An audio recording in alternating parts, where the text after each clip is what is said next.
Halo semuanya, selamat pagi, selamat siang, selamat sore maupun selamat malam dimanapun teman-teman pendengar berada. Sebelumnya perkenalkan saya Heka Tama dari FPK Undip jurusan Aquacultur angkatan 2018. Nah, di sini saya akan sedikit menjelaskan tentang sistem penyerapan nutrisi pada ikan untuk memenuhi tugas mata kuliah FNOB. Yang pertama, organ dan saluran pencernaan ikan. Secara garis besar, organ dan pencernaan ikan itu terdiri dari mulut, kemudian makanan setelah masuk lewat mulut akan masuk ke esofagus. Nah, dari esofagus akan disalurkan ke lambung. Nah, setelah dicerna di lambung, masuk ke dalam usus untuk masuk ke mekanisme penyerapan nutrisi. Nah, setelah e, diserap nutrisinya dan ada yang tidak terserap dan harus dibuang, itu akan dibuang melalui anus. Seperti itu. Next. Nah, ini di mana penyerapan nutrisi itu terjadi?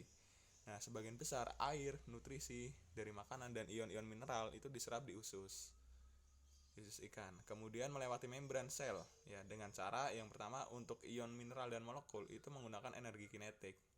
Kemudian untuk mengubah zat nutrien yang kompleks itu melalui tenaga penggertak. Nah, tenaga penggertak ini untuk mengubah zat nutrien yang kompleks ya menjadi lebih sederhana agar bisa melewati membran sel dengan bantuan enzim dan mekanisme metabolik. Nah, ini dia proses metabolisme. Yang pertama itu karbohidrat itu akan diubah menjadi zat gula yang lebih sederhana. Protein akan diubah menjadi asam amino dan lemak diubah menjadi asam lemak. Proses perubahan tersebut dibantu oleh kelenjar pencernaan, yaitu hati dan pankreas. Hati itu menghasilkan kelenjar empedu dan pankreas itu menghasilkan enzim-enzim untuk membantu pencernaan. Nah, setelah itu kan akan bisa melewati membran sel dan akan dimanfaatkan untuk energi seperti bergerak, kemudian berenang, maupun untuk pertumbuhan ketika terjadi kelebihan nutrisi. Nah, ini dia organ pencernaan ikan ya. Ketika makanan masuk lewat mulut, masuk ke saluran pencernaan, kemudian akan dicerna di perut ya, di lambung.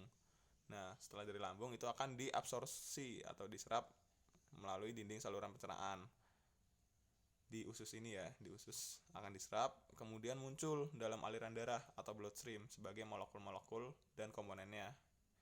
Nah, molekul-molekul itu mengalir bebas dalam tubuh dan diambil oleh berbagai jaringan. Seperti itu.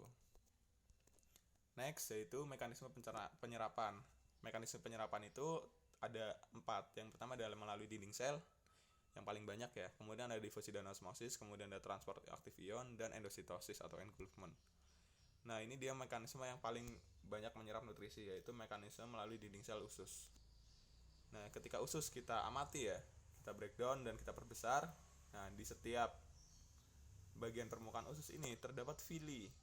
Villi ini dimana terjadi penyerapan nutrisi melalui villi ini. Nah, ini banyak sekali nih, seperti gerigi-gerigi. Ini bagian usus. Nah, ketika villi kita perbesar, itu akan menjadi seperti ini. Terlihat ya, kelihatan nih garis-garisnya seperti gerigi. Ini merupakan villi. Nah, ketika villi kita perbesar, itu akan terlihat lebih lebih jelas lagi bahwa ada mikrofili yang lebih kecil lagi. Nah, bayangkan bagian penyerapan ini ada di seluruh usus tersebar. Nah, makanya mekanisme penyerapan terjadi paling banyak di usus. Nah, ini merupakan sel enterosit ya. Sel enterosit merupakan sel yang paling penting untuk penyerapan di usus. Nah, ini ada preparatif histologinya, tetap masih terlihat jelas bahwa filinya itu banyak sekali di usus. Selanjutnya ada mekanisme difusi dan osmosis. Difusi itu penyerapan dari konsentrasi tinggi ke rendah ya, melalui karier dan berfungsi membawa gula, asam amino, dan vitamin dari luar sel ke dalam sel. Yang kedua adalah osmosis. Osmosis itu penyerapan dari konsentrasi rendah ke tinggi melalui membran semipermeable seperti penyerapan air hingga tekanan tersebut seimbang. Nah, ini dia transfer aktif untuk ion dan mineral ya. Dari dalam sel, ion Na+ dan ATP berikatan dengan pompa protein. Ini pompa protein. Nah, kemudian ADP dibebaskan, terjadi perubahan bentuk nih, bentuk ini. Kemudian ion Na+ akan keluar, dibebaskan keluar sel. Nah, kemudian dari ion K+ ini akan masuk ke dalam pompa. Kemudian Pi dilepaskan dan terjadi perubahan bentuk pompa. dan menjadikan pembebasan ion K+ masuk ke dalam sel. Dan ini proses akan terus berulang. Tuh. Transport aktif ini menggunakan energi ya, menggunakan ATP untuk merubah pompa protein. Dan yang terakhir adalah engulfment. Engulfment merupakan proses masuknya suatu bahan partikel padat atau cair ke dalam sel melalui membran sel. Dicirikan dengan terbentuknya lekukan pada permukaan sel, diikuti dengan pembentukan semacam kantung yang di dalamnya terdapat bahan yang akan diangkut atau ditransportasikan. Dan kantong-kantong kecil tersebut adalah vakuola. Sepertinya cukup ya teman-teman dari mekanisme penyerapan ikan. Semoga membantu dan semoga bermanfaat bagi teman-teman semua. Kurang lebihnya mohon maaf. Terima kasih. Saya undur diri. Wassalamualaikum warahmatullahi wabarakatuh. Dadah semuanya. Terima kasih.